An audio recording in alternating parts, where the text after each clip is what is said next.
నా నా పేరు శామంతకమణి, మాది వనపర్తి. పత్రిజీ గురువారికి వందనాలు. నేను ఈ జ్ఞానంలోకి రాకతలియా నేను ఎంతో కష్టపడ్డాను మా ఆయన కోసం. మా ఆయన ఎన్ని కష్టాలు పడ్డా తగ్గలేదు.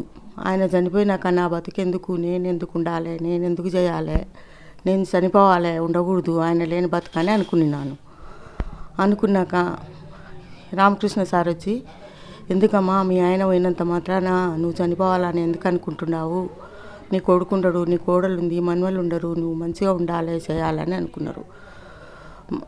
అనుకుంటే నేను వద్దు సార్, నాకు వద్దు నా బతుకంటే. లేదమ్మా నీకు ఇంకా ఉంది, నువ్వు ఇంకా చేయాలి, నీ భూమి మీద మీ పిల్లల్ని అందరినీ చేసుకొని చూసుకోవాలి, నువ్వు జ్ఞానం చెయ్యి అని చెప్పన్నాడు.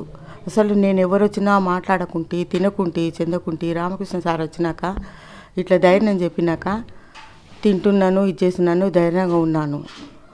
అంతకుముందు భాగ్యలక్ష్మి మేడం ఆయన ఉండగా మెడిటేషన్ పెట్టింది 40 వారాలు. అప్పుడు వారం పోతుంటే, వారం పోయినా కూడా మా ఆయన పోతుంటే ఎట్లా ఇది చేసుకోవాలి, ఎట్లా చెందాలని అంటుంటే అట్లే తోలుకొని పోతుంటే అట్లే వస్తుంటే ఇంకంతలకే ఆయన చనిపోయిండు.